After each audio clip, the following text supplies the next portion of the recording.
Welcome, and thank you for joining me tonight for another restful story from long ago. As the world outside grows still, I invite you to slow down and settle in for a soft journey through history's quieter corners. Tell me if you'd like, where are you listening from? And what time is it right now? It's a lovely thought. All of us scattered across time zones sharing this moment. If you enjoy falling asleep to stories like this, consider subscribing. There's so much more we'll uncover together in the nights to come. What I'm about to reveal will completely change how you see the relationship between drugs, power, and empire. Most people think the about trade opium wars were just disputes, but the truth is far more sinister. These wars represent one of history's most calculated acts of chemical warfare, where addiction wasn't a side effect of commerce, but the primary strategy itself. By the end of this series, you'll understand exactly how a small island nation used flowers to bring the world's largest empire to its knees. But first, let me show you why this story matters more than you think. The techniques used during the Opium Wars didn't disappear with history. They evolved, adapted, and continue to shape global politics today. Understanding these events isn't just about the past. It's about recognizing patterns that still control nations' economies and millions of lives around the world. Now, before we dive into theft and betrayal, we need to meet the players in this deadly game. And our story begins not with armies or admirals, but with a single man whose obsession with profit would condemn millions to addiction and death. Meet William Jardine, a Scottish surgeon-turned-merchant whose name would become synonymous with human suffering on an industrial scale. Standing barely 5 trillion tall with piercing gray eyes and a perpetual scowl, Jardine epiced the kind of ruthless ambition that empires are built on. But here's what makes his story so chilling. Hadn't started as a drug dealer. He began as a healer. In 1814, Jardine arrived in Canton as Aship's doctor for the East India Company. The irony would become tragically clear later. This man swore to preserve life would soon dedicate his existence to destroying it through systematic addiction. Within months of his arrival, Jardine witnessed something that would change everything: the incredible profits flowing from opium sales to Chinese customers. Picture the scene in Canton's foreign quarter. Massive stone warehouses lined the Pearl River, their walls thick enough to withstand cannon fire. Inside these fortresses, chests upon chests of raw opium sat stacked like golden bricks, each one worth more than most people would earn in a lifetime. The sweet, sickly smell of the drug permeated everything, mixing with the salt air and creating an atmosphere of wealth built on human misery. But Jardine wasn't content to simply observe this trade. He wanted to dominate it. By 1825, he had partnered with James Matt, another ambitious Scotsman, to form Jardine Matt and Company. Together, these two men would create what historians now recognize as the world's first international drug cartel, complete with private armies, bribed officials, and a distribution network that stretched across continents.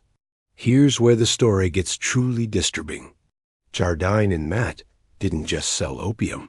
They engineered addiction on a national scale.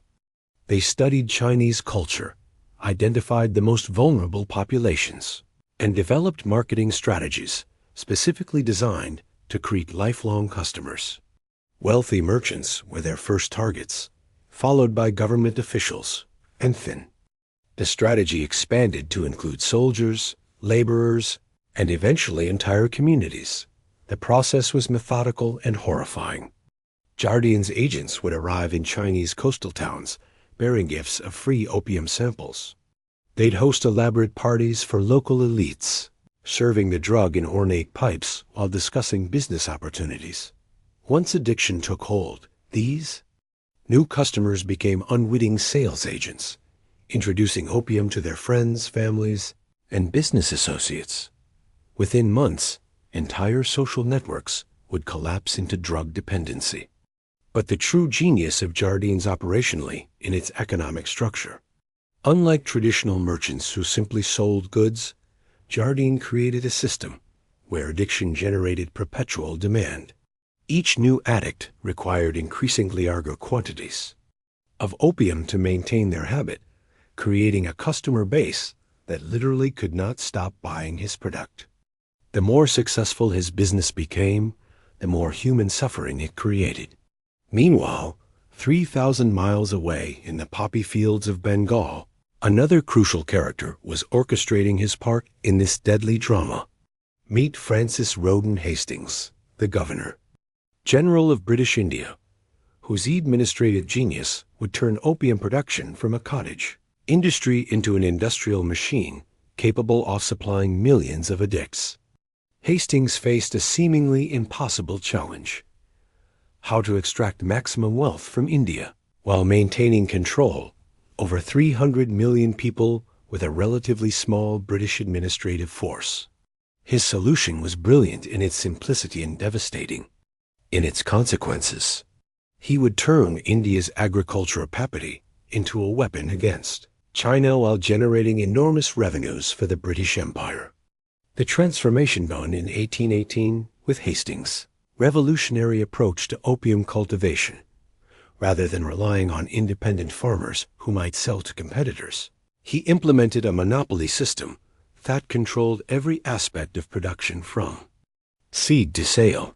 Indian farmers were required to grow opium poppies exclusively for the British government, receiving predetermined prices that ensured maximum profit margins for the empire, while keeping cultivators in perpetual debt. Picture the Bengali countryside during harvest season. Endless fields of white and pink poppies stretched to the horizon, their delicate petals hiding the source of unimaginable human misery. Thousands of Indian families worked these fields, many unaware that their labor was financing what would become one of history's most destructive drug epidemics. Children as young as 8 years old learned to score poppy pods with small knives, collecting the milky sap that would eventually become refined opium. The processing centers Hastings established were marvels of industrial efficiency. Massive factories in Patna and Banaras employed thousands of workers who transformed raw opium into standardized products designed for different markets. The highest quality opium known as Patna was reserved for wealthy Chinese customers who could afford premium prices. Lower grades were processed for mass consumption, ensuring that addiction could spread across all social classes. But Hastings' masterstroke was his financial innovation, the opium revenue system. Instead of simply selling the drug and pocketing the profits, he used opium sales to finance British territorial expansion, military operations, and administrative costs throughout Asia. Effectively, Chinese addiction was funding British imperialism on a continental scale. Every pipe smoked in Canton helped pay for British soldiers, administrators, and infrastructure projects from Kolkata to Singapore. The numbers reveal the staggering scope of this operation. By 1830, British India was producing over 4,000 chests of opium annually, each chest containing approximately 140 pounds of refined drug. This represented enough opium to supply nearly 2 million regular users, and production was increasing exponentially. Each year, Hastings had created a machine that converted Indian agriculture into Chinese addiction with ruthless efficiency. Now, while Jardine built his distribution empire and Hastings perfected his production system, the real tragedy was unfolding in the lives of ordinary Chinese people who became unwitting victims of this calculated assault on their society. Let me introduce you to Chen Wei, a silk merchant from Guangha, whose story represents millions of similar tragedies that played out across China during this period. Chen Wei embodied everything the Confucian system valued: family loyalty, business acumen, and social responsibility. At 35 years old, he managed a successful silk trading company that had been in his family for 6 generations. His warehouse employed over 50 workers, and his trade relationships extended from Beijing to Southeast Asia. Chen Wei was exactly the kind of person Chinese society depended on for stability and prosperity. The first time Chen Wei encountered opium was at a business dinner hosted by one of Jardine's Chinese intermediaries. The setting was elegant, a traditional tea house overlooking the Pearl River with painted screens depicting scenes of natural beauty and harmony. The irony would become apparent later. Chen Wei's host, a man named Li Ming, who had already fallen victim to addiction himself, presented opium smoking as a sophisticated social activity comparable to wine tasting or poetry appreciation. That first experience seemed harmless enough. Cheney felt relaxed, confident, and unusually optimistic about his business prospects. The drug enhanced his natural charisma, making conversations flow effortlessly, and deals seemed more promising. When Lemming suggested they meet again the following week to discuss a major silk contract, Cheney eagerly agreed. He had no idea he was walking into a carefully constructed trap. Within 3 months, Chen Wei's weekly opium sessions had become daily necessities. His business meetings increasingly revolved around drug use, and he found himself unable to negotiate contracts or make important decisions without first smoking several pipes. The silk merchant, who had once prided himself on mental clarity and sharp judgment, was becoming dependent on a substance that clouded his thinking and weakened his resolve. The physical transformation was gradual but unmistakable. Chen Wei's weight dropped dramatically as his appetite disappeared. His once bright eyes became sunken and bloodshot, surrounded by dark circles that no amount of sleep could eliminate. His hands developed a persistent tremor that made writing increasingly difficult, forcing him to rely on assistance for tasks he had previously handled himself. But the psychological changes were even more devastating. Chen Wei began experiencing severe anxiety whenever heckled and accessed opium, leading to panic attacks that left him gasping for breath and drenched in sweat. His personality shifted from confident leadership to desperate dependency. Business associates who had once sought his advice now avoided him. Recognizing signs of advanced addiction that were becoming increasingly common throughout Chinese society, the economic impact on Chen Wei's family business was catastrophic. Money that should have been invested in inventory and expansion instead flowed directly to Jardine's distribution network. Chen Wei's daily opium consumption costs more than most workers earned in a month, creating a financial drain that threatened 6 generations of accumulated wealth. Within 2 years, he was forced to sell family property to maintain his drug supply, breaking a chain of prosperity that had survived wars, famines, and political upheavals. The ripple effects of Cheney's personal tragedy were multiplying across Chinese society like stones thrown into still water. His story wasn't unique. It was happening simultaneously to thousands of merchants, officials, and ordinary citizens who found themselves caught in the web of systematic addiction that Jardine and his network had so carefully constructed.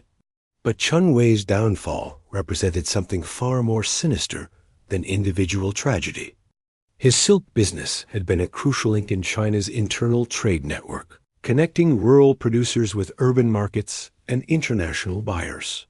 When addiction destroyed his ability to function, it didn't just harm his family. It disrupted entire supply chains that had operated smoothly for centuries, creating economic instability that reached into villages hundreds of miles from Canton. The Chinese government was beginning to notice these disruptions, but they fundamentally misunderstood what they were facing. Emperor Gao Guang and his advisors viewed the growing opium problem as a moral failing rather than a coordinated economic assault. They issued stern proclamations about virtue and self-discipline, while completely missing the industrial scale of the operation designed to destroy their society from within. This brings us to our next crucial player in this deadly game, Lin Zexu. The Imperial Commissioner Wo's moral courage would ultimately trigger the wars that gave this conflict its name. Lin Zexu was everything Shan Wei had once been, but magnified. To serve an empire rather than a single business. Brilliant, incorruptible, and absolutely convinced that Chinese civilization represented the pinnacle of human achievement. Lin Siku embodied the Confucian ideal of the scholar administrator. Standing tall with the bearing of a man accustomed to command, Lin Zexu possessed penetrating intelligence and unwavering moral conviction. He had spent decades climbing the imperial bureaucracy through merit rather than connections, earning a reputation for solving problems that other officials considered impossible. When reports of the opium crisis reached Beijing, Emperor Dao Guang knew exactly who to send to Canton. Lin Siku arrived in Guangzhou in March 1839 with a mandate to end the opium trade permanently. But unlike previous officials who had approached this as a law enforcement trouble, Lin Siku immediately grasped the true nature of what he was confronting. This wasn't simple smuggling or corruption. This was warfare conducted through chemistry and commerce, designed to weaken China's economic foundation while enriching foreign enemies. His first action revealed both his intelligence and his tragic underestimation of his opponent's ruthlessness. Lin Zexu composed a letter to Queen Victoria, appealing to her sense of justice and moral responsibility. The letter, written with the elegant formality of Chinese diplomatic tradition, pointed out the obvious contradiction in British policy. While opium was illegal in Britain itself, British merchants were systematically poisoning Chinese citizens for profit. The letter never reached Queen Victoria. British officials intercepted it, recognizing immediately that Lennox's moral arguments posed a serious threat to the entire opium enterprise. If the British public understood the true nature of their government's involvement in drug trafficking, political pressure might force an end to this enormously profitable operation. The letter's suppressions revealed the extent to which the British government had become complicit in Jardin's criminal enterprise. Meanwhile, Lin Zexu was implementing increasingly aggressive measures to halt opium imports. He surrounded the foreign quarter in Canton with troops, cutting off food supplies and demanding that all foreign merchants surrender their opium stocks and sign agreements never to deal in drugs again. The siege lasted 6 weeks, during which tensions escalated toward the breaking point. For Jardine and his fellow merchants, Lin Sik's demands represented an existential threat to their entire business model. They had invested fortunes in opium stocks, distribution networks, and corrupt relationships throughout China. More importantly, they had created a system where millions of Chinese addicts generated predictable demand that justified massive ongoing investments in production and shipping. Lin Zexu wasn't just threatening their current profits. He was threatening to destroy a machine that generated wealth on an unprecedented scale. The merchants' response revealed the true nature of their operation. Rather than negotiating or seeking compromise, they immediately appealed to British military forces for protection. This wasn't the behavior of legitimate businessmen facing regulatory challenges. This was the response of criminals who had always planned to use violence when their illegal activities were threatened. But here's where history takes a truly chilling turn. The British government didn't hesitate to support the merchants' position. Foreign Secretary Lord Palmerston, who had been receiving regular briefings on opium revenues and their contribution to imperial finances, authorized military action to protect what he euphemistically called free trade. The decision revealed that the opium enterprise had become so central to British imperial strategy that the government was willing to go to war to protect it. While diplomats and officials maneuvered in the corridors of power, the human cost of this conflict was escalating dramatically in the streets and homes of ordinary Chinese people. Let me tell you about the Li family, rice farmers from a village outside Canton, whose encounter with opium would illustrate how addiction was destroying the very foundation of Chinese society. Li Guangming had worked the same rice paddies his ancestors had cultivated for over 2 centuries. His family's small plot produced enough grain to feed his household and generate a modest surplus for local markets. Like most Chinese farmers, Lai Guangming lived according to seasonal rhythms that had remained unchanged for generations. Planting in spring, tending through summer, harvesting in autumn, and preparing for winter during months. The opium crisis reached the quiet Li Guangming's village through his eldest son, Lai Jun, who had traveled to Canton, seeking better opportunities in the rapidly expanding trade economy. Lai Jun was intelligent, ambitious, and eager to lift his family from subsistence farming into the merchant class. He found work in a warehouse that handled silk exports. Exactly the kind of position that could provide economic mobility for an entire family. But Lai Chun's workplace was owned by Onif Chunwei's former business associates, a man whose own addiction had progressed to the point where opiummaking had become a required activity for all employees. The owner justified this practice as team building and stress relief, but the real purpose was to normalize drug use and create a workforce too dependent on opium to seek employment elsewhere. Lai Chun's first experience with opium occurred during what his supervisor called a celebration of successful contract negotiations. The setting was designed to make drug use seem sophisticated and successful. An ornate private room above the warehouse, decorated with expensive artwork and furnished with silk cushions arranged around low tables holding elaborate smoking apparatus. The immediate effects seemed entirely positive. Lai Jun felt more confident, more articulate, and more optimistic about his future prospects than ever before. The chronic anxiety that had plagued him since leaving his village disappeared completely, replaced by a sense of calm competence that made every challenge easy and manageable. When his supervisor suggested they meet regularly to discuss Lai Chun's career advancement, the young man eagerly agreed. Within 6 months, Lai Jun was spending more money on opium than he earned in wages. The confident young man who had left his village to seek prosperity was sending desperate letters home, begging his father for money to cover debts, heckled and explained. Li Guangming, who had never encountered addiction and couldn't understand how his responsible son had suddenly become unreliable and desperate, began selling portions of the family's rice harvest to send money to Canton. The economic drain on the Li family accelerated rapidly. Li Chun's opium consumption increased as his tolerance developed, requiring larger quantities to achieve the same effects. Meanwhile, his work performance deteriorated as the drug's temporary confidence gave way to chronic lethargy and inability to concentrate. Within a year, he had lost his warehouse position and was working as a day laborer, earning barely enough to serve while spending every available coin on drugs. The psychological transformation was even more devastating than the economic impact. Lai Jun, who had once written weak letters filled with optimism and plans for the future, now communicated only when demanding money. His letters became increasingly desperate and manipulative, filled with elaborate lies about temporary setbacks and promising opportunities that never materialized.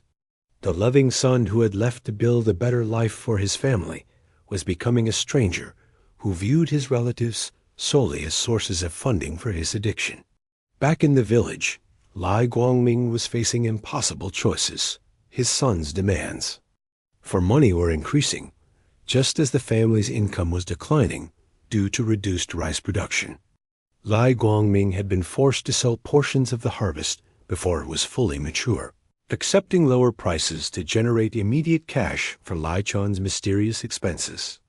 The farm that had sustained his family for generations was slowly being consumed to feed an addiction Lai Guangming couldn't comprehend.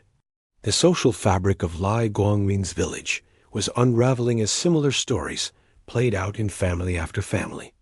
Young men who had left seeking opportunities in Canton's expanding economy were returning as hollow-eyed addicts, or worse, never returning at all. The village's traditional support systems built around extended families, helping each other through difficult seasons where breaking down as more households faced the impossible financial demands of supporting addicted relatives.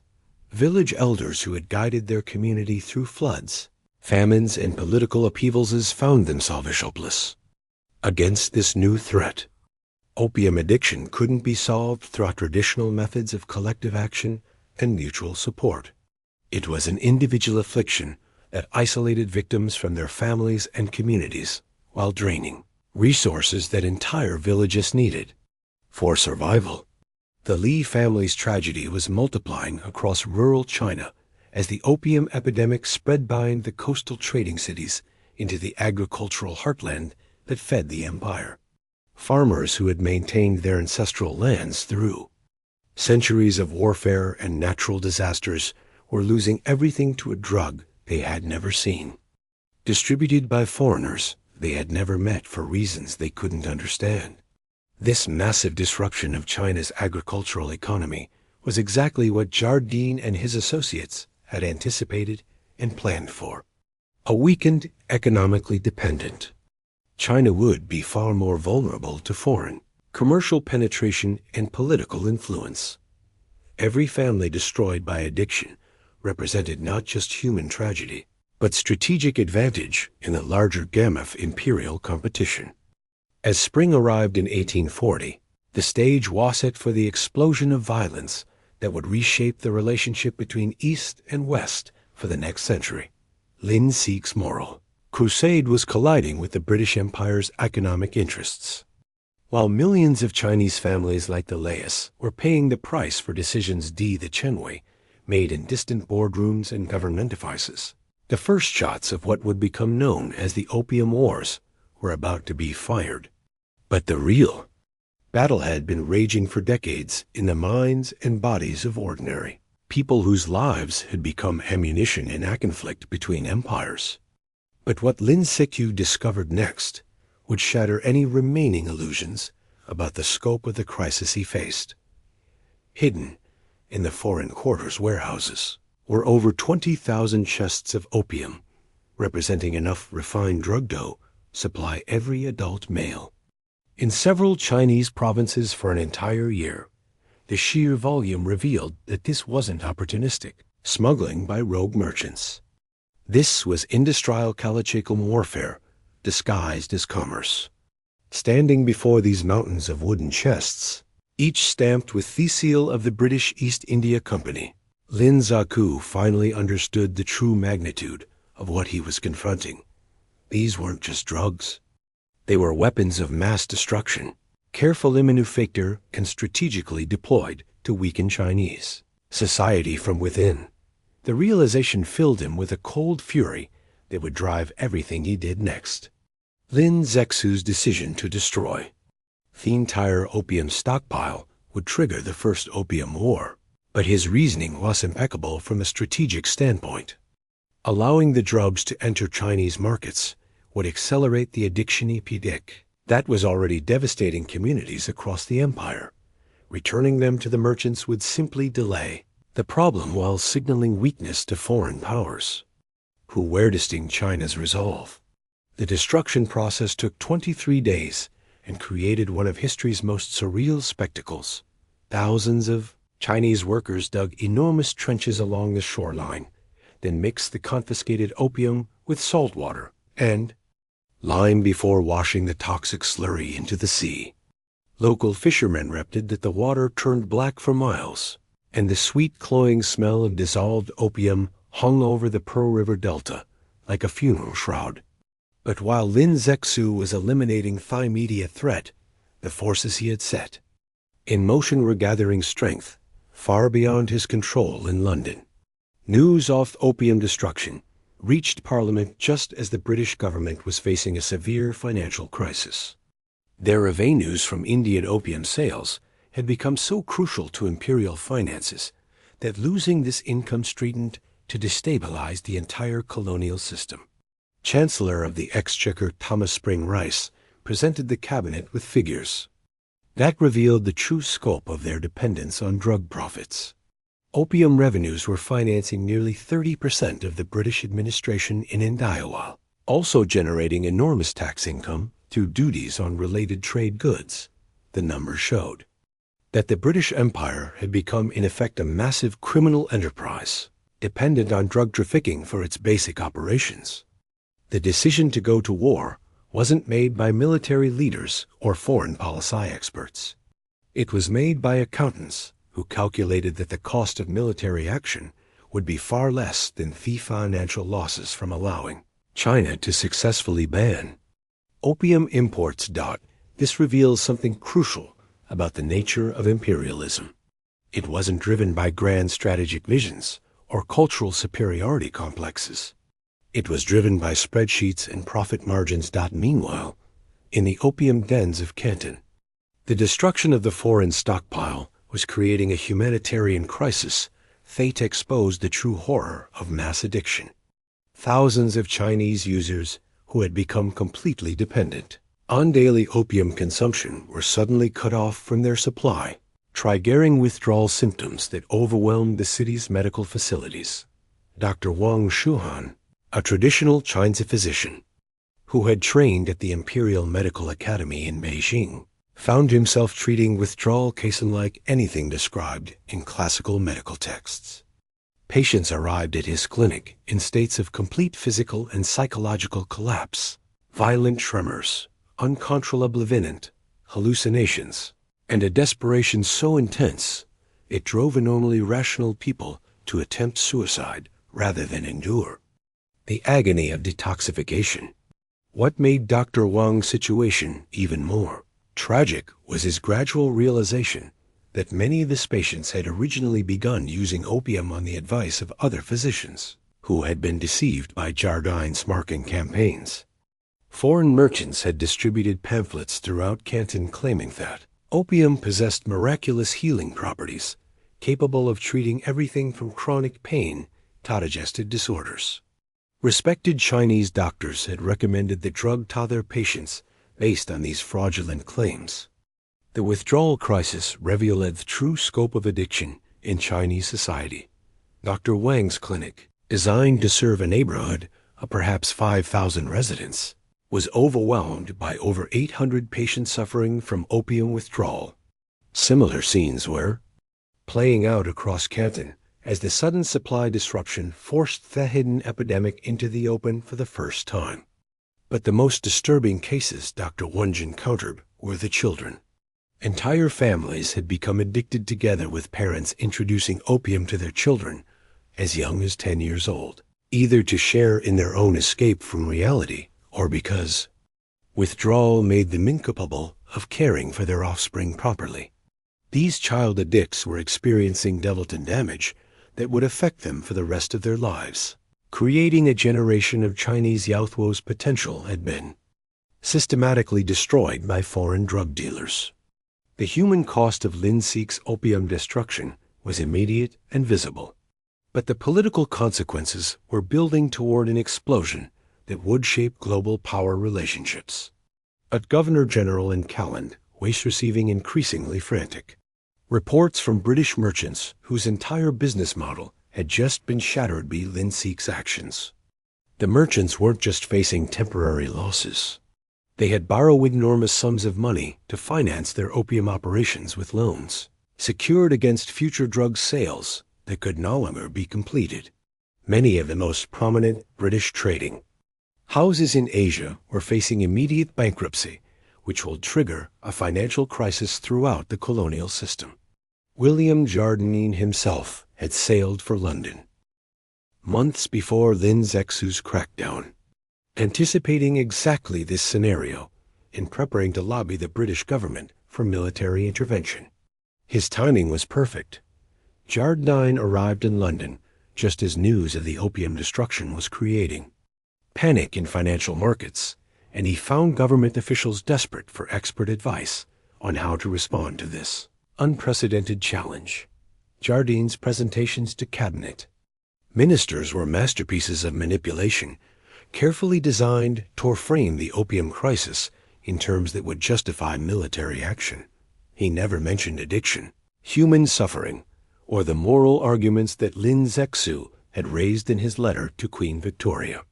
Instead, Jardine focused exclusively on trade rights, national honor, and the precedent that Chinese actions might set for other colonial territories. The key to Jardine's success was his ability to connect the opium issue to broader concerns about British imperial prestige. He argued that allowing China to ban British goods would encourage independence movements throughout the empire, potentially triggering the collapse of colonial control in India, Southeast Asia, and other crucial territories. This argument resonated powerfully with officials who were already nervous about growing resistance to British rule in multiple regions. But Jardine's most effective argument was economic rather than political. He presented detailed calculations showing that successful Chinese resistance to opium imports would cost the British Treasury over £2 million annually in lost revenues, while also eliminating thousands of jobs in Britain's manufacturing centers. That produced goods for the China trade. These numbers transformed the opium issue from a moral question into an economic necessity. The British government's decision to authorize military action against China was announced in Parliament with language that completely obscured the true nature of the conflict. Foreign Secretary Palmerston described the upcoming campaign as a defense of free trade principles and British commercial rights, never mentioning that the goods in question were illegal drugs that were destroying Chinese society. This linguistic manipulation reveals something crucial about how imperial powers justified their actions to domestic audiences. The British public was never told that their government was going to war to protect drug dealers. Instead, they were told that British merchants were being unfairly treated by Chinese authorities who refused to respect international commercial law. The propaganda campaign that accompanied Britain's preparations for war created a narrative that would persist for decades.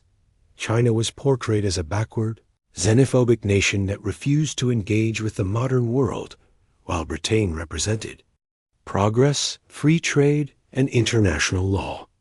This narrative conveniently ignored the fact that opium was illegal in Britain itself, and that British authorities regularly executed their own citizens for drug trafficking.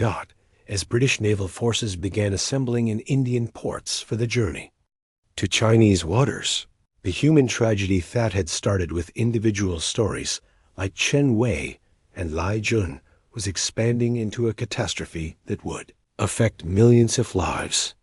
The Opium Wars were about to begin, but the real war had been raging for years in the minds and bodies of ordinary Chinese, people who had become unwitting casualties in a conflict between powers. The British fleet that sailed for China in early 1840 consisted of 16 warships carrying over 4,000 troops, supported by armed merchant vessels and transport ships loaded with supplies for an extended campaign. This was no diplomatic mission or limited police action. This was a full-scale military invasion designed to force China to accept unlimited opium imports at gunpoint. Admiral George Elliot, commanding the British expedition, had received explicit instructions that revealed the true nature of his mission. He was not merely to protect British merchants or secure compensation for destroyed opium. He was to force the Chinese government to legalize opium imports, establish permanent British trading posts throughout China, and accept extra territorial legal jurisdiction that would place British subjects beyond Chinese law. These demands went far beyond anything that could be justified by the opium destruction incident. They represented a comprehensive plan to reduce China to colonial status, eliminating Chinese sovereignty over their own territory and economy. Opium issue had become a pretext for imperial conquest on a scale that would dwarf anything Britain had accomplished in India or Southeast Asia. But as the British fleet approached Chinese waters, they were sailing toward a collision with forces they had seriously underestimated. Lin Xu had spent months preparing for exactly this scenario. Undiscounted countermeasures would demonstrate that the Chinese Empire still possessed resources and capabilities that foreign powers had failed to recognize. The opening battles of the First Opium War would reveal the true stakes of this conflict. Not just the right to sell drugs, but the future of Chinese civilization itself. And caught between these colliding empires were millions of ordinary people whose lives had already been shattered by addiction, and who now faced the additional horror of a war fought to ensure their continued suffering. Captain Sean Lynch stood on the walls of the Bogue forts, watching the British fleet approach through his telescope. A veteran of campaigns against pirates and rebels, Sean Lynch had seen combat before, but nothing had prepared him for what he was witnessing now. The British ships moved in perfect formation, their hulls bristling with cannon that outranged anything in the Chinese arsenal. But Qing Dynasty wasn't just a military officer. He was also a father whose own son had fallen victim to opium addiction 2 years earlier. Standing on those fortress walls, watching foreign warships approach to force more drugs into his homeland, Chen Linxiang understood exactly what this war was really about. This wasn't a conflict over trade rights or diplomatic protocol. This was a fight for the survival of Chinese civilization itself. The irony of Chen Lian's situation was crushing. As a military commander, he had sworn to protect China from foreign invasion. As a father, he had already watched foreign drugs destroy his family. Now he was facing an enemy fleet, whose victory would guarantee that countless other Chinese families would suffer the same tragedy that had devastated his own household. Chen Lynch's son, Chen Ming, had been a promising scholar preparing for the imperial examinations when he first encountered opium at a study grouped by wealthy classmates. Like Lai Jun and thousands of other young Chinesemen, Chen Ming had been introduced to the drug as a social activity among ambitious, educated people who viewed opium smoking as a mark of sophistication and success. The transformation had been swift and devastating. Within months, Chen Ming's academic performance collapsed as his priorities shifted from scholarly achievement to drug acquisition. The young man, who had once spent hours discussing classical philosophy, was now incapable of focusing on anything except this next opium session. His father watched helplessly as years of education and preparation were destroyed by a substance that turned his son into a stranger. By the time British warships appeared on the horizon, Chen Ming was living in an opium den in Canton, supporting his addiction through petty theft and begging. The promising young scholar had become one of the skeletal figures that haunted the city's back alleys, existing only to consume the drug that was slowly killing him.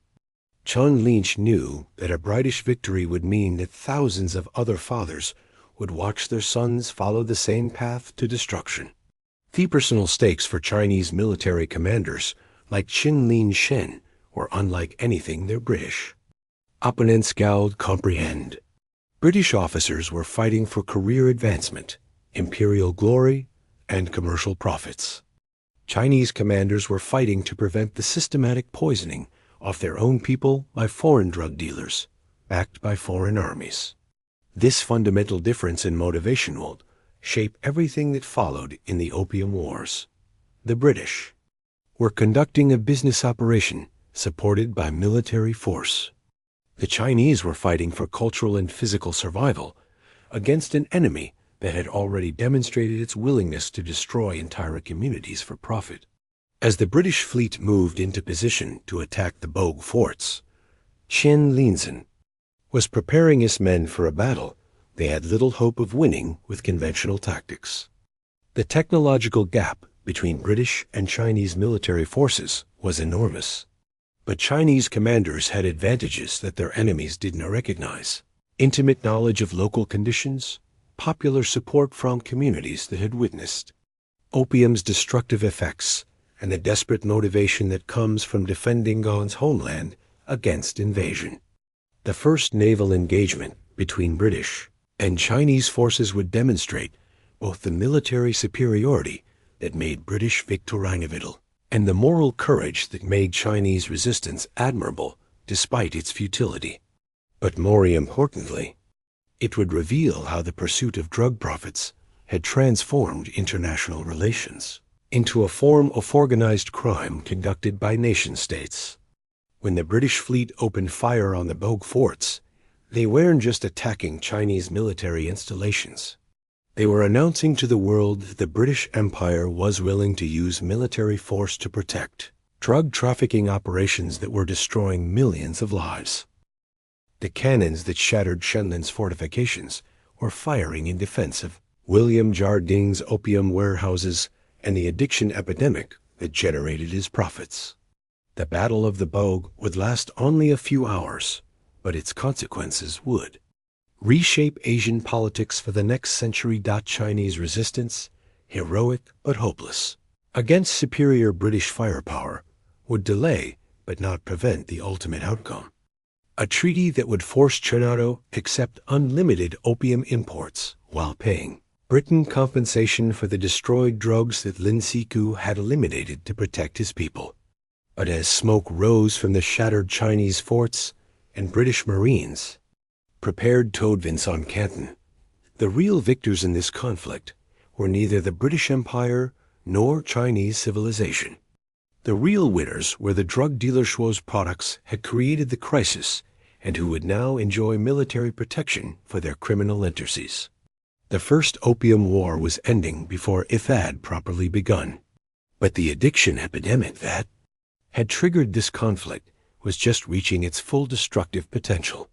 Millions of Chinese people who had never heard of William Jardine or Lin Su were about to discover that their lives had become commodities in a global market where human suffering was measured in pound sterling and military victories were won to protect the right to destroy entire societies for profit.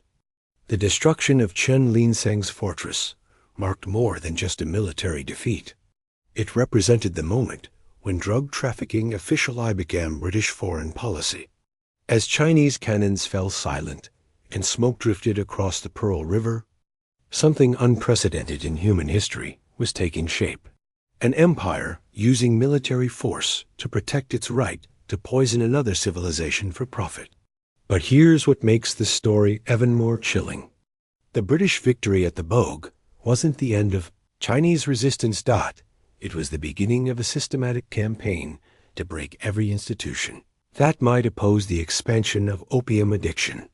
What followed would demonstrate how thoroughly the British had studied Chinese society, identifying and targeting the specific cultural foundations that held communities together. Meet Commissioner Qi Shan, the Manchu official who replaced Lin Zexu after the emperor decided that moral crusades were less important than avoiding further military disasters. Qi represented everything that was pragmatic and calculating about imperial Chinese governance. Unlike Lin Siku, who saw the opium crisis in terms of right and wrong, Qi Shan approached it as a problem to be managed rather than solved. Standing in the ruins of what had been Lin Siku's headquarters, Qi Shan faced an impossible situation. The British fleet controlled Chinese coastal waters and could attack any port at will. Meanwhile, opium withdrawal was creating social chaos. In every major city, addicted officials, merchants, and workers struggled to function without their daily drug supply. The empire was simultaneously facing foreign invasion and internal collapse. Kishan's solution revealed both his intelligence and his tragic misunderstanding of what he was confronting. He decided to negotiate a limited opium trade that would satisfy British demands while minimizing damage to Chinese society. A plan seemed reasonable. Allow controlled imports through designated ports, tax the trade heavily to discourage excessive use, and use their revenues to fund addiction treatment programs. What Qi Shan failed to understand was that controlled addiction was impossible when dealing with substances specifically designed to create uncontrollable dependency. Jardine and his associates had spent years perfecting distribution methods that turned occasional users into desperate addicts who would do anything to maintain their supply. There was no such thing as a small opium trade, just as there was no such thing as being slightly pregnant. The negotiations began. Chisan and British representatives took place in an atmosphere of barely concealed contempt in both sides. British negotiators viewed Chinese officials as obstacles to profitable drug and how a distribution, while Chinese diplomats struggled to comprehend this. Captain Charles Elliot, the British superintendent of trade, embodied the moral contradictions that defined Heisenhower's position. A career naval officer who prided himself on honor and duty, Elliot was simultaneously lineage to protect drug dealers whose activities he privately despised. His letters to London reveal a man caught between professional obligations and personal conscience, trying to serve an empire whose values he could no longer entirely respect. But Elliot's personal struggles were irrelevant compared to the human catastrophe unfolding around the negotiation table. While diplomats debated the technical details of opium import quotas, real people were dying from overdoses, withdrawal, and the social chaos that addiction created in their communities. Let me tell you about the Huang family, silk weavers whose workshop had operated in the same Canton neighborhood for 4 generations. Master Huang Dexian employed 12 skilled workers who produced fabric for wealthy customers throughout southern China. His workshop represented exactly the kind of small-scale manufacturing that formed the backbone of Chinese urban economy. The opium epidemic reached the Hang workshop through Master Huang's most talented apprentice, a young man named Wang, whose exceptional skills had earned him the privilege of handling the family's most important commissions. Wang's introduction to opium followed the same pattern that was destroying skilled workers throughout Canton, a celebration of completed work, hosted by customers who view drug use as an expression of success and sophistication. Within months, Wang's legendary attention to detail was replaced by the sloppy craftsmanship of someone whose hands shook too badly to control delicate threads. Silk patterns that had once been perfect began showing irregularities that reflected the chaos in Wang's nervous system. Customers who had specifically requested his work started asking for different weavers, creating a ripple effect that threatened the workshop's reputation. Master Huang faced the same impossible choice that was confronting employers throughout Chinese society. Wang's skills were irreplaceable, representing years of training and artistic development that couldn't be quickly duplicated. But his addiction was making him unreliable and potentially dangerous around expensive materials and delicate equipment. Traditional apprenticeship relationships built on mutual loyalty and respect were being destroyed by a drug that turned trusted workers into desperate thieves. The economic pressure in the Huang workshop intensified as more workers began using opium. What started as Wang's individual problem spread through the workplace like a contagious disease, with established craftsmen introducing newer employees to drug use during work breaks and after-hours social gatherings. Within 2 years, 8 of Master Hang's 12 employees were spending more money on opium than they earned in wages. The transformation of the workshop's social dynamics was even more devastating than the economic impact. Relationships that had been built on shared pride and craftsmanship deteriorated into mutual suspicion as workers began stealing from each other to fund their drug purchases. Master Hang found himself installing locks on supply cabinets and monitoring his employees like a prison warden rather than leading them like a master craftsman. But the most heartbreaking aspect of the Hang family's tragedy was watching their own children fall victim to the epidemic. Master Huang's teenage son, who had been learning trade with the family enthusiasm and natural talent, began experimenting with opium after witnessing his father's workers using the drug. The boy, who had once spent hours perfecting his weaving technique, was now sneaking out at night to visit opium dens where he traded family valuables for drugs. The destruction of the Hang workshop wasn't an isolated incident. It was happening simultaneously to thousands of family businesses through China, as the opium epidemic systematically dismantled the social structures that had sustained Chinese civilization for centuries. Jardine's distribution network wasn't just selling drugs. It was destroying the human relationships that made organized society possible. Meanwhile, the negotiations between Chisan and British representatives were producing agreements that would accelerate rather than control this social catastrophe.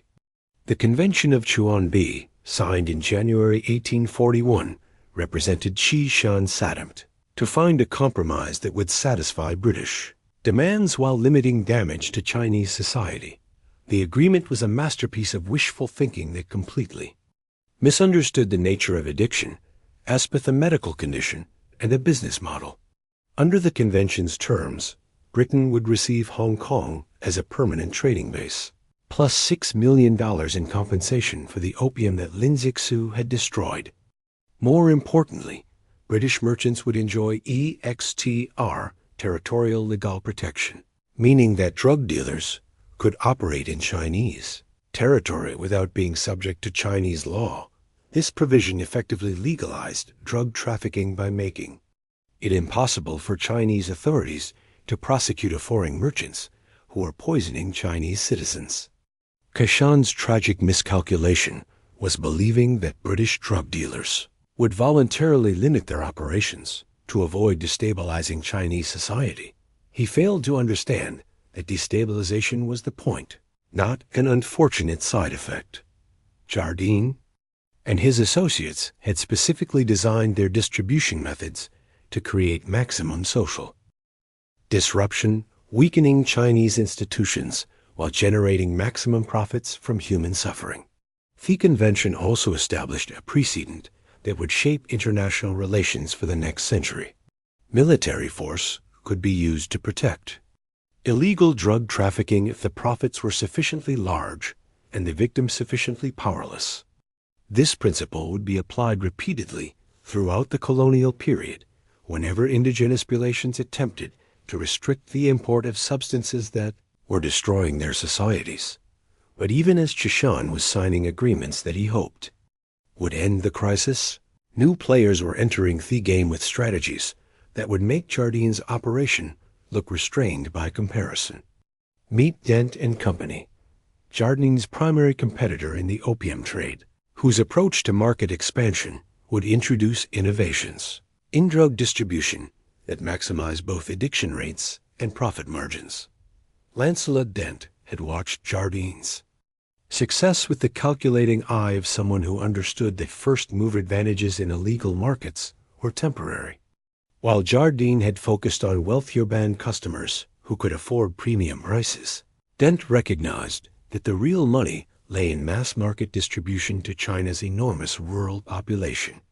His strategy would transform opium from anarban vice into a national catastrophe. Dent's innovation was developing cheaper, lower-quality opium products specifically designed for customers who couldn't afford Jardine's premium drugs, opium with various. By mixing raw adulterants, Dent's chemists created products that delivered the same addictive effects at prices that agricultural workers and small merchants could afford. This wasn't just business expansion. It was the industrialization of human misery on a scale that dwarfed anything previously attempted. The distribution network that Dent created to reach rural markets was a masterpiece of criminal organization. Rather than relying on established merchant relationships like Jardine, Dent recruited local addicts as sales agents who would introduce opium to their own communities in exchange for free drugs. This created a self-expanding distribution system where each new customer became a potential dealer, spreading addiction through family and social networks with viral efficiency. The psychological manipulation involved in Dent's rural strategy was particularly sophisticated. His agents were trained to identify the specific vulnerabilities that made different groups susceptible to drug use. Farmers facing crop failures were offered opium as relief from anxiety about debt and starvation. Soldiers dealing with combat stress were told that opium would help them sleep and forget traumatic experiences.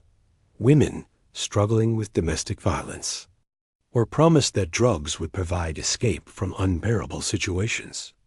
But Dent's most cynical innovation was targeting Chinese traditional medicine practitioners, convincing them that opium possessed legitimate therapeutic properties that could help their patients, be distributing fraudulent medical literature that described opium as a cure for everything from chronic pain to digestive disorders. Dent's organization turned respected healers into unwitting drug dealers who introduced addiction to their most vulnerable patients. Dr. Li Shichun, a traditional physician whose family had practiced medicine for 6 generations, found himself caught in this web of deception without initially realizing what was happening. When foreign merchants began distributing pamphlets describing opium's medical benefits, Dr. Li studied the materials with the same scholarly attention he applied to classical medical texts. The fraudulent literature was remarkably sophisticated, complete with fabricated case studies and testimonials from supposed medical experts. Dr. Li, who had no previous experience with opium and no reason to suspect systematic deception, began recommending the drug for patients suffering from chronic conditions that traditional treatments had failed to address effectively. The initial results seemed to confirm the foreign medical claims. Patients with persistent pain reported immediate relief, while those suffering from anxiety or depression experienced dramatic mood improvements. Dr. Li's reputation actually improved as word spread that he possessed access to powerful new treatments that other physicians couldn't provide. He had no way of knowing that he was witnessing the early stages of drug addiction rather than genuine medical improvement. The tragedy of Dr. Li's situation was that his medical knowledge made him particularly effective at creating addicts. His detailed understanding of human anatomy and physiology allowed him to prescribe opium dosages that produced optimal psychoactive effects while minimizing obvious symptoms of intoxication. Patients who might have recognized their addiction if they had obtained drugs from street dealers instead developed head dependencies under medical supervision that seemed entirely legitimate. Within 2 years, Dr. Li's practice had been transformed from a traditional healing center into an addiction distribution network, serving hundreds of opium-dependent patients. The physician who had dedicated his life to preserving health was unknowingly destroying the lives of people who had trusted him with their care. When Dr. Li finally understood what had happened, the realization nearly drove him to suicide. The multiplication of stories like Dr. Li's throughout rural China represented the success of Dent's strategy to industrialize addiction on a national scale. By the early 1840s, opium use had spread from coastal trading cities into agricultural regions that had never experienced significant foreign influence. Entire provinces were developing addiction rates that threatened their ability to maintain basic economic and social functions. The Chinese government's response to this escalating crisis revealed the fundamental weakness of traditional imperial administration when confronting modern forms of warfare. Emperor Dao Guang and his advisors skunted to approach the opium problem as a moral and legal issue that could be solved through better enforcement of existing prohibitions. They completely failed to understand that they were fighting an enemy that had weaponized addiction as a tool of imperial conquest. The appointment of new officials to replace Qi reflected the emperor's growing desperation rather than any coherent strategy for addressing the crisis. Each new commissioner arrived in Canton with grand plans for ending the opium trade, only to discover that the problem had grown beyond the capacity of traditional Chinese administrative aides to control. Commissioner Yang Fang, a military veteran who had successfully suppressed several rebellions, approached the opium crisis with the straightforward tactics that had worked against domestic insurgents. He organized raids on opium dens, arrested known dealers, and imposed harsh penalties on anyone caught using drugs. These methods had been effective against conventional crimes, but they were completely inadequate for dealing with mass addiction. Supported by foreign military power, Yang Fang's raids temporarily disrupted opium distribution networks, but they also created a humanitarian crisis as thousands of addicts were suddenly cut off from their drug supply without access to medical treatment for withdrawal symptoms. Hospitals throughout Canton were overwhelmed by patients experiencing physical and psychological distress, while the city's prisons filled with people whose only crime was suffering from a medical condition that had been deliberately inflicted on them by foreign drug dealers. The failure of Yang Fang's enforcement campaign demonstrated something crucial about the nature of the opium crisis. It couldn't be solved by treating addiction as a criminal justice problem. The real criminals were operating under the protection of foreign governments and military forces that Chinese authorities couldn't challenge directly. Arresting Chinese addicts while foreign drug dealers enjoyed legal immunity was like trying to stop a flood by arresting people who were drowning.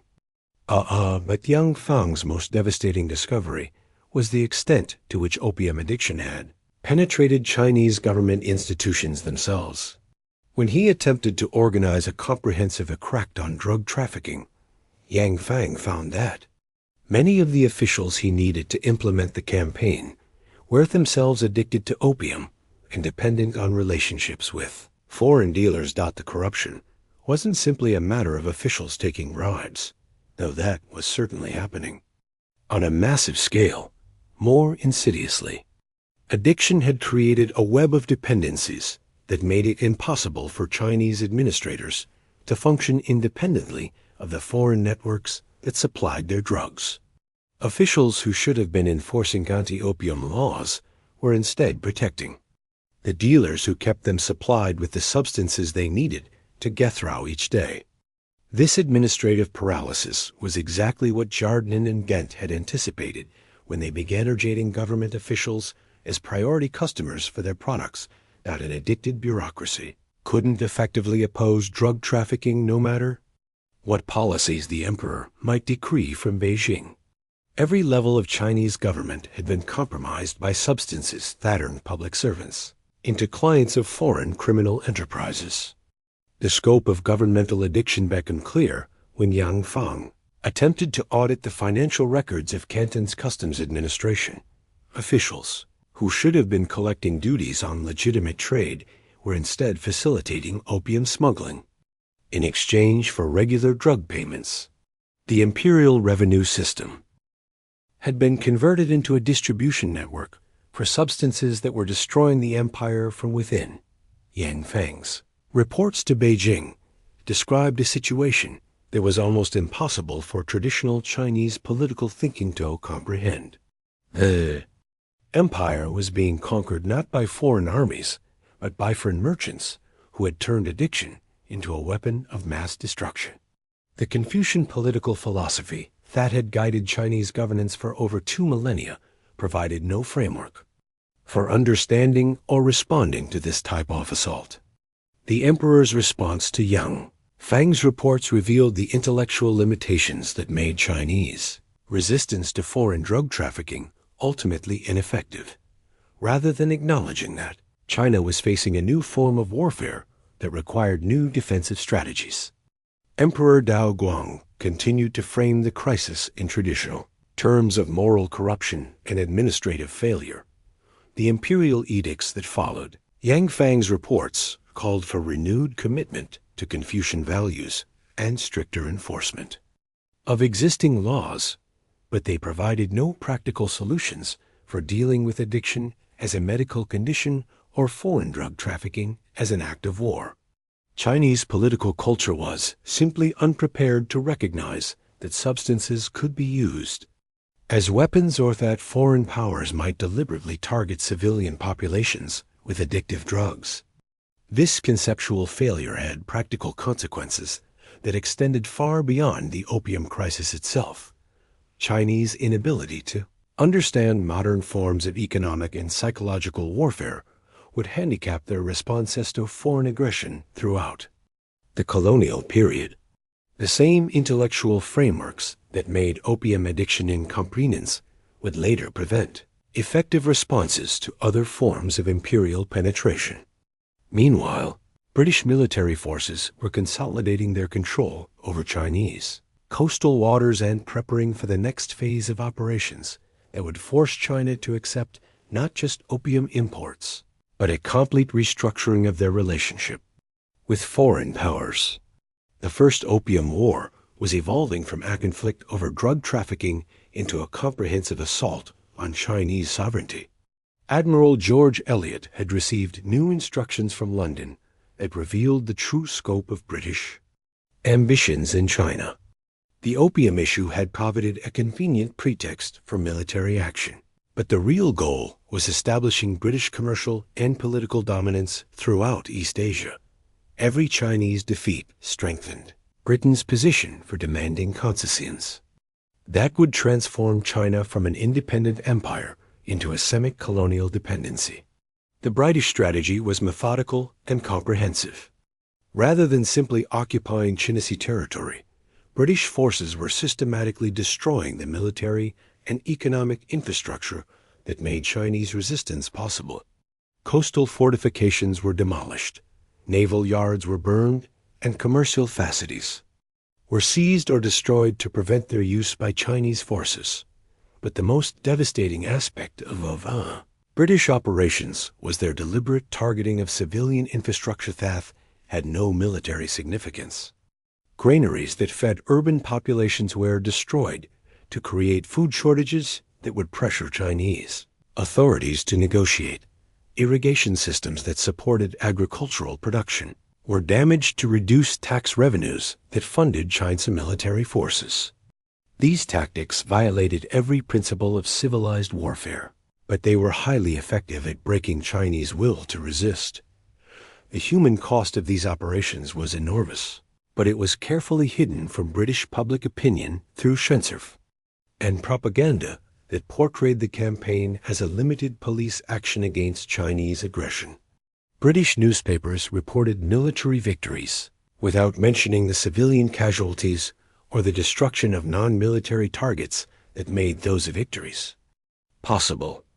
Captain William Hutchin Hall, commanding HMS Nemesis, participated in operations that he later described in private letters as systematic terrorism designed to break Chinese morale rather than defeat Chinese military forces. Hall's ship was equipped with the latest naval technology, giving it overwhelming advantages against Chinese coastal defenses.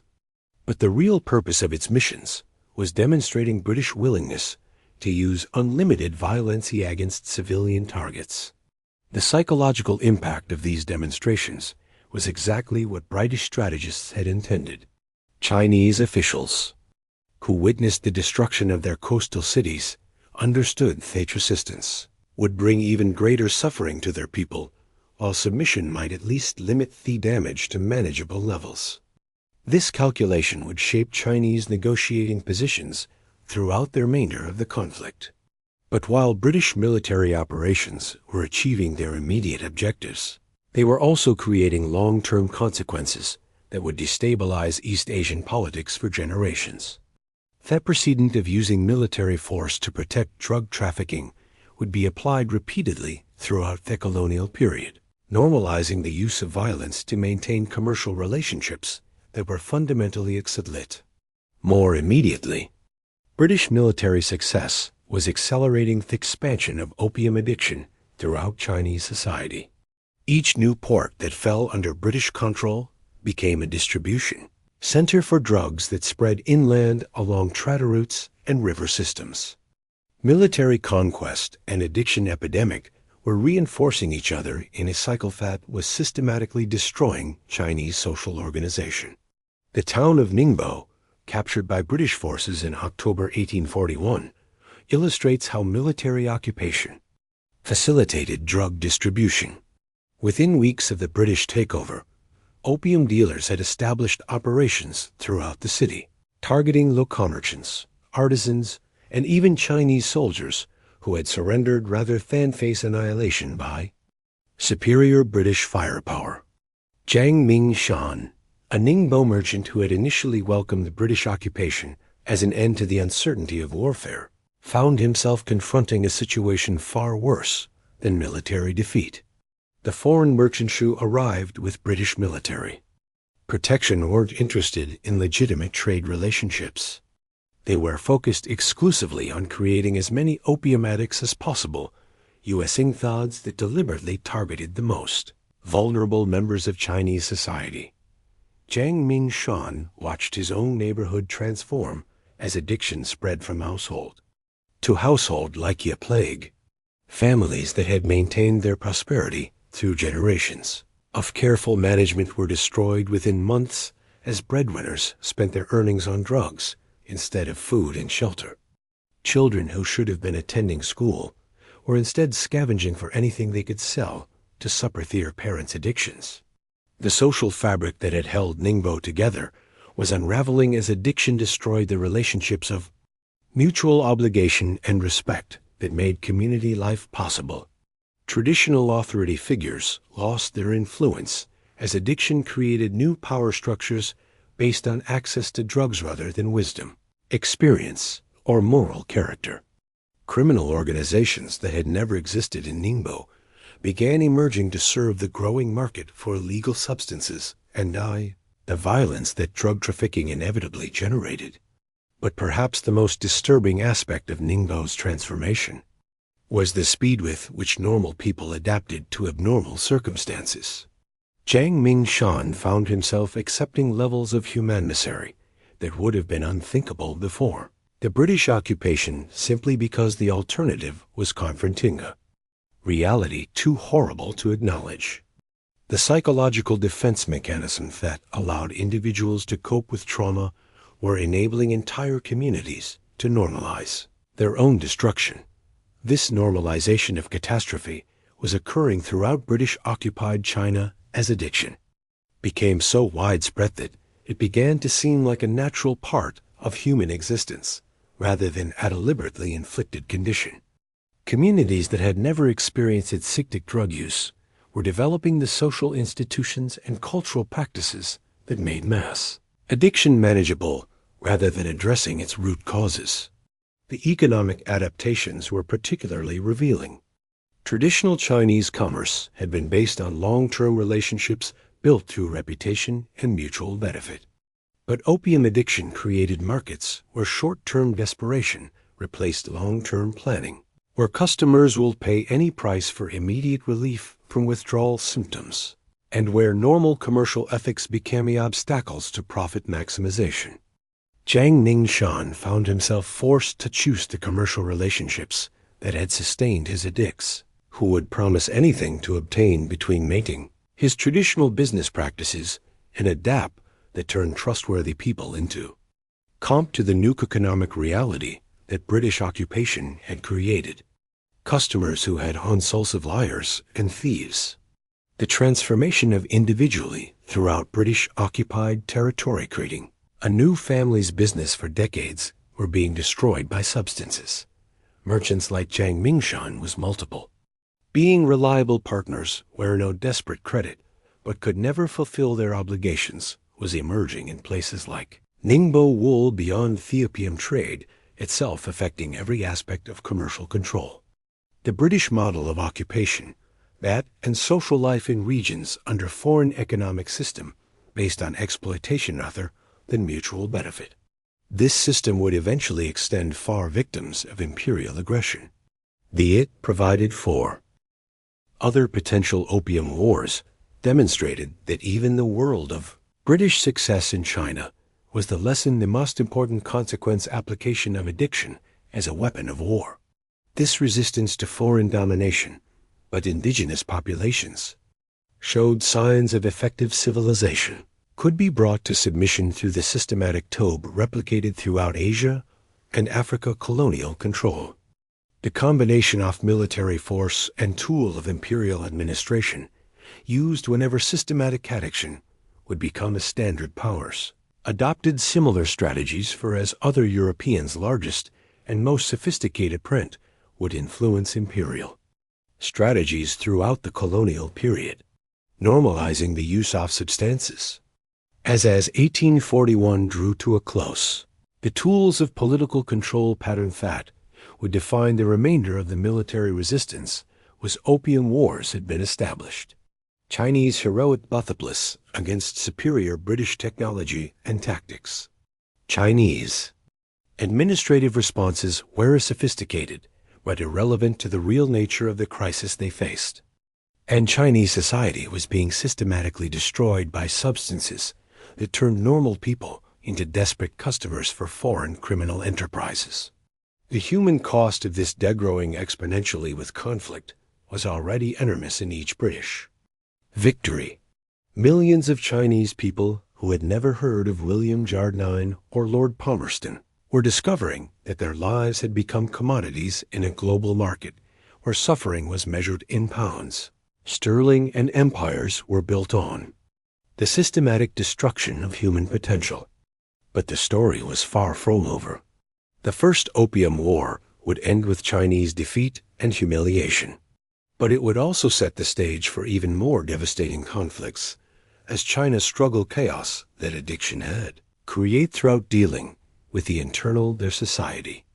The real to respond to foreign aggression, while tragedy of the Opium Wars was uncivilized. Nations to use any revealed about the willingness of supposedly just what happened to China, but what it method no matter how cruel to maintain their economic and political advantages, peoples over less powerful.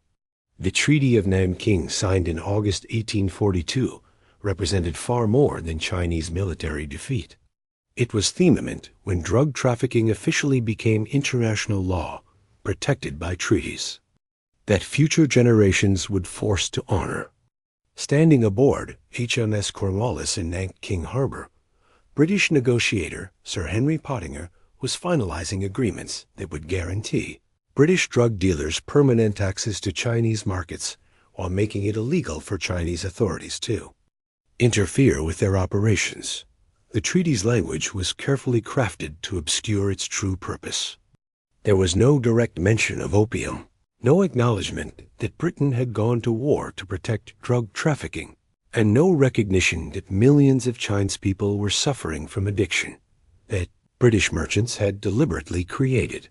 Instead, the document spoke of trade rights, commercial access, and mutual cooperation between civilized nations.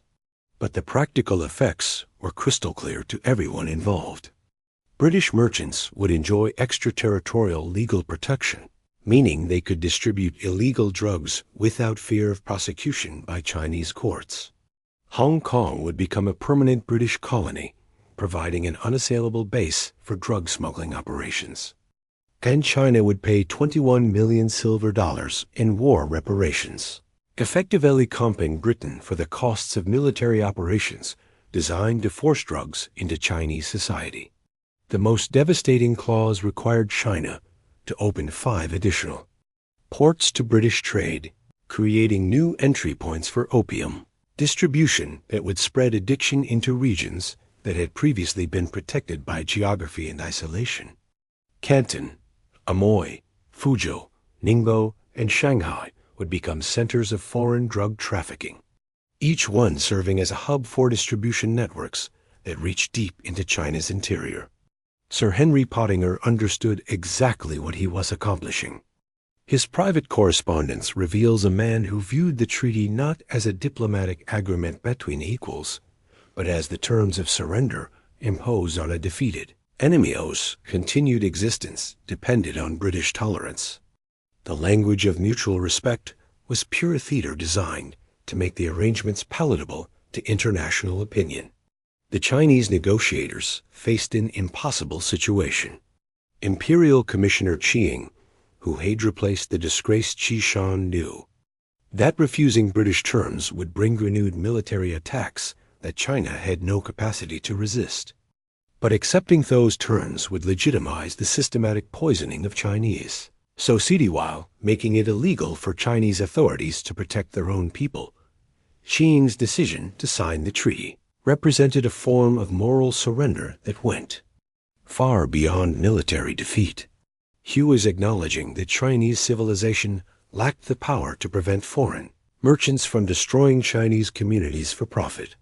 The Confucian principles that had guided Chinese governance for millennia were being abandoned in favor of arrangements that prioritized foreign commercial interests over Chinese human welfare.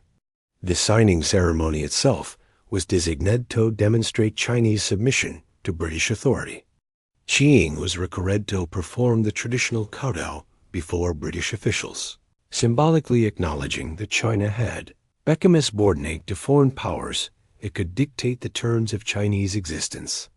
The ritual humiliation was intended to break Chinese psychological resistance to foreign domination while establishing precedents for future negotiations. But while diplomats were formalizing agreements in Nanking, the real consequences of British victory were playing out in the lives of ordinary Chinese people whose communities had become laboratories for industrial addiction. Let me tell you about the Wang family, rice farmers from a village near the newly opened port of Shanghai, whose encounter with the expanding opium trade would illustrate how treaty provisions translated into human suffering on a massive scale.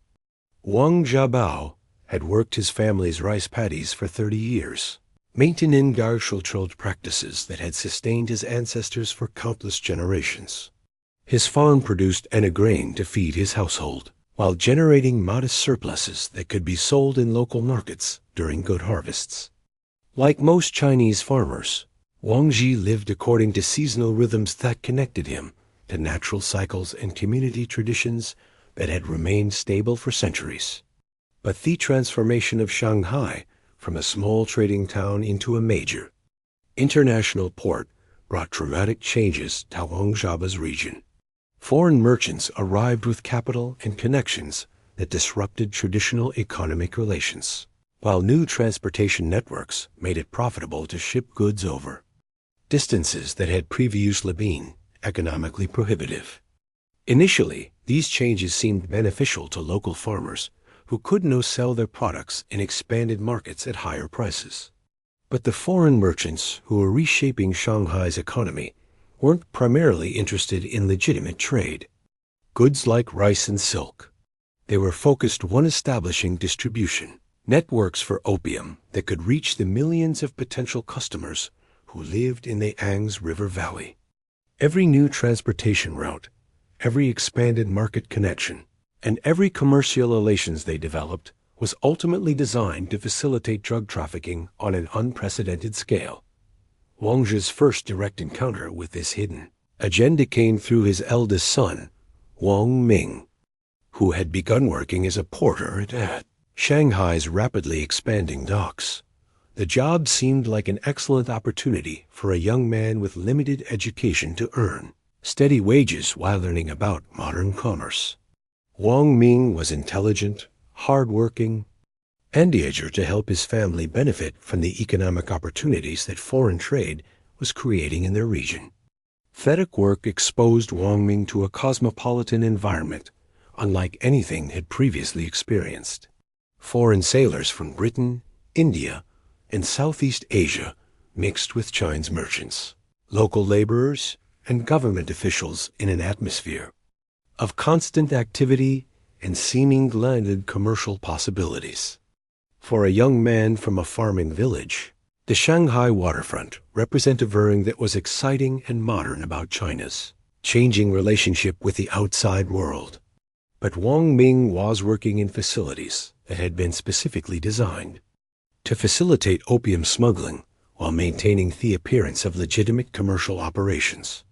The warehouses where he loaded and unloaded cargo contained hidden compartments for storing drugs, while the merchant offices where he delivered messages served as headquarters for distribution networks that were systematically addicting Chinese customers throughout the region. The opium trade's integration into Shanghai's legitimate economy was so sophisticated that most workers like Wang Ming remained unaware of their participation in drug trafficking. They saw themselves as employees of respectable trading companies that were bringing prosperity to their communities, not as accomplices in criminal enterprises that were destroying Chinese at concealment allow society from within. This deliberately merchants to recruit local collaborators without triggering the moral resistance that overt drug dealing would have generated. Wang Ming's introduction to opium came through workplace social activities that were presented as normal parts of employment at modern commercial firms. His supervisor, a Chinese man named Liu. Wen Sheng, who had been deliberately addicted by foreign employers as part of their recruitment strategy, hosted regular gatherings for dock workers that featured elaborate meals, entertainment, and what he described as relaxation treatments that would help employees cope with the stress of physically demanding jobs. The setting was carefully designed to make drug use seem sophisticated and beneficial rather than dangerous and illegal. Liu Shang had converted part of his home into an elegant parlor decorated with expensive furniture and artwork that suggested luxus and refinement. The opium pipes were ornate objects that resembled traditional Chinese artistic pieces rather than drug paraphernalia, while the smoking process was presented as a form of meditation that enhanced mental clarity and physical well-being. Wang Ming's first experience with opium produced exactly the effects that foreign merchants had learned to optimize through years of experimentation on Chinese subjects. The drug eliminated his chronic anxiety about his family's financial situation, while generating feelings of confidence and optimism that made every challenge easy manageable. The physical exhaustion from dock work disappeared, replaced by a sense of energy and capability that lasted for hours. More importantly, opium seemed to enhance Wang Ming's social connections with co-workers and supervisors who controlled his employment opportunities. Conversations during smoking sessions led to offers of overtime work, recommendations for better positions, and inclusion in networks of successful people who were prospering in Shanghai's expanding economy. From Wang Ming's perspective, opium wasn't just providing personal benefits. It was opening doors to economic advancement that would lift his entire family from subsistence farming into the merchant class. The psychological manipulation involved in Wang Ming's recruitment was remarkably sophisticated, reflecting decades of experience that foreign drug dealers had accumulated while addicting Chinese customers throughout the coastal trade in jitties. Every aspect of his introduction to opium was designed to create positive associations with drug use while minimizing awareness of the dependency that was rapidly developing in his nervous system. Within 6 months, Wang Ming was spending more money on opium than he earned in wages, forcing him to borrow against future earnings while selling personal possessions to maintain his drug supply. The confidential man who had left his village to build a better life for his family was now trapped in a cycle of debt and desperation that was consuming everything he had worked to achieve. But Wang Ming's personal tragedy was just beginning to affect his family back in the village. The money he had been sending home to help with farm improvements and household expenses suddenly stopped arriving, replaced by increasingly desperate requests for financial assistance that Wang Zhe couldn't understand or afford to provide. The son, who had represented hope for his family's economic advancement, was becoming a burden that threatened their survival. Wang Zhibao's attempts to help his addicted son revealed how thoroughly the opium trade had penetrated China's economic system. Every time he traveled to Shanghai with money to pay Wang Ming's debts, Wang Zhe discovered that the amounts had increased and that new creditors had appeared with claims against his son's future earnings. The simple rice farmer found himself dealing with financial arrangements he couldn't comprehend, involving people whose connections and resources far exceeded anything in his experience. The creditors weren't traditional moneylenders who charged interest on loans for legitimate business purposes.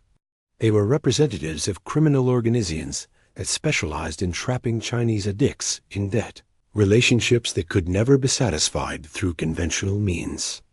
These organizations worked closely with foreign drug dealers, providing financing for addiction while ensuring that customers remained permanently dependent on both drugs and the criminal networks that supplied them.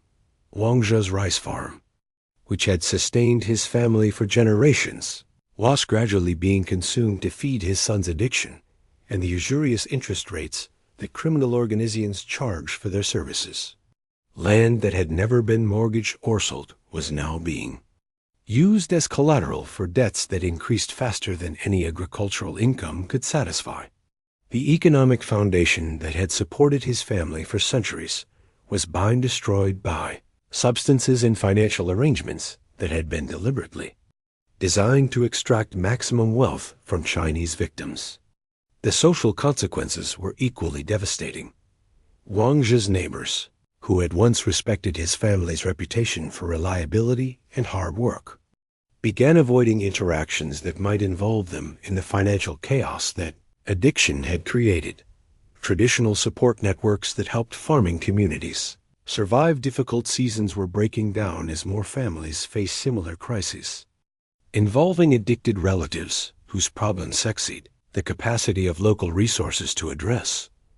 Village elders who had guided their community through floods, famines, and political upheavals found themselves helpless against addiction problems that required expertise and resources they didn't possess. The Confucian social systems that had maintained rural stability for centuries were simply unprepared to deal with medical conditions that had been deliberately created by foreign enemies for strategic purposes. Wang Zhe's desperate attempts to save his son led him to Shanghai's foreign quarter, where he hoped to appeal directly to the merchants who employed Wang Ming. But the officers where he sought help were part of the same criminal enterprises that had created his family's problems in the first place. The foreign businessmen were saved. His visits viewed his suffering as proof that their strategies were working exactly as intended. James Matt Jardin's partner, who had assumed control of their operations after Jardine's return to Britain, received dozens of similar appeals from Chinese families whose lives had been destroyed by addiction. His responses revealed the calculated cruelty that defined the entire opium enterprise. Rather than offering assistance or expressing sympathy, Matt used these encounters to gather intelligence about the effectiveness of his distribution methods and the psychological pressure points that could be exploited to extract additional profits from desperate families. Matt's private journals discovered years later contained detailed observations about Chinese family relationships and the economic mechanisms that held rural communities together. This information was being systematically collected and analyzed to improve techniques for destroying social cohesion while maximizing revenue extraction from addiction.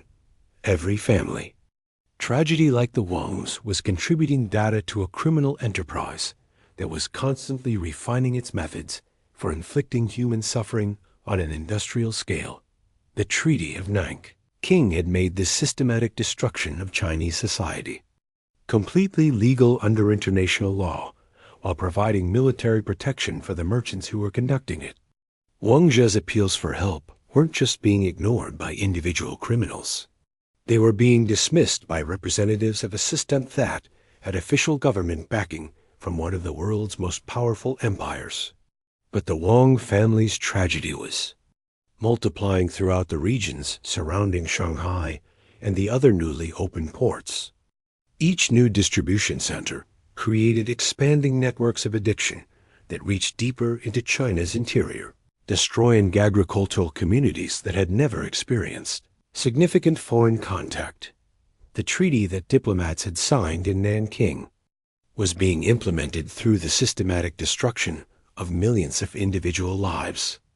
Meet the Chun family from Suzhou, silk producers whose workshops had supplied luxury goods to wealthy customers throughout the Yangtze River Valley for over 2 centuries, mastered 40 skilled workers who created fabrics of Qing and Ming employee traditions that had been exceptional quality and beauty, maintaining artistic passed down through generations of crafto Chinese culturalsmen who took silk industry that initially pride in their contribution of Shanghai created new export achievement.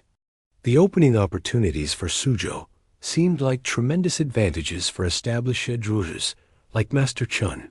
Foreign merchants were textiles, while improved international markets that had previously been in excess, willing to pay premium prices for the finest Chinese transportation networks made it possibledo reachable to inland manufacturers. But the foreign merchants who were purchasing Chun family silks were using these transactions to establish relationships that would facilitate opium distribution throughout the region's commercial networks. Every legitimate business deal created connections and trusts that could be exploited to introduce drugs into Chinese communities where foreign merchants had no direct access. The strategy was methodical and patient. Foreign buyers would spend months building relationships with Chinese suppliers, demonstrating their reliability through prompt payments and consistent orders while gradually trotting social activities. That normalized drug use among local business elites. The goal wasn't immediate addiction of individual customers, but the creation of distribution networks that would operate independently once addiction took hold among key participants. Master Chun's first encounter with opium occurred during a celebration, dinner hosted by his largest foreign customer to commemorate the completion of a major export contract. The setting was elegant and culturally respectful, with foreign hosts demonstrating knowledge of Chinese customs while presenting opium smoking as a sophisticated international project that successful businessmen enjoyed together. The immediate effects seemed entirely beneficial. Master Chun felt more relaxed and confident than he had in years, while conversations about future business opportunities flowed effortlessly in directions that promised unprecedented diversity for his workshops. The foreign merchants seemed genuinely interested in long-term partnerships that would benefit both sides. While the opium enhanced his natural optimism about China's expanding role in global commerce, within a year, Master Chun was hosting similar gatherings for other Suzhou silk producers, unwittingly serving as a recruitment agent for the same criminal networks that had addicted him. The respected craftsman who had dedicated his life to preserving trading artistic techniques was now introducing his colleagues and competitors to substances that would destroy their ability to maintain the standards of excellence that had made Suzhou silk famous throughout Asia. The transformation of Master Chun's workshops reflected the broader changes that addiction was creating throughout China's manufacturing sectors. Workers who had once taken pride in producing goods of exceptional quality were now primarily concerned with earning enough money to purchase drugs, while traditional apprenticeship relationships deteriorated as addiction destroyed the mutual respect and loyalty that had sustained Chinese craftsmanship for centuries. The economic consequences extended far beyond individual workshops. Suzhou's reputation for producing the world's finest silk was being undermined as addiction reduced quality standards while increasing production costs. Foreign merchants who had initially paid premium prices for superior Chinese textiles were now able to demand lower prices from suppliers who were too desperate for immediate cash to negotiate effectively. But the most devastating impact was on the cultural traditions that had made Chinese silk production unique. Techniques that had been carefully preserved and refined over generations were being lost as master craftsmen became too impaired by addiction to pass on their knowledge effectively, while apprentices were more interested in acquiring drugs than learning traditional skills.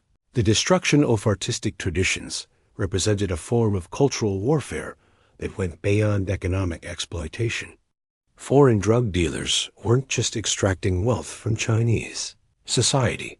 They were systematically destroying the knowledge and capabilities that had made Chinese civilization distinctive and valuable.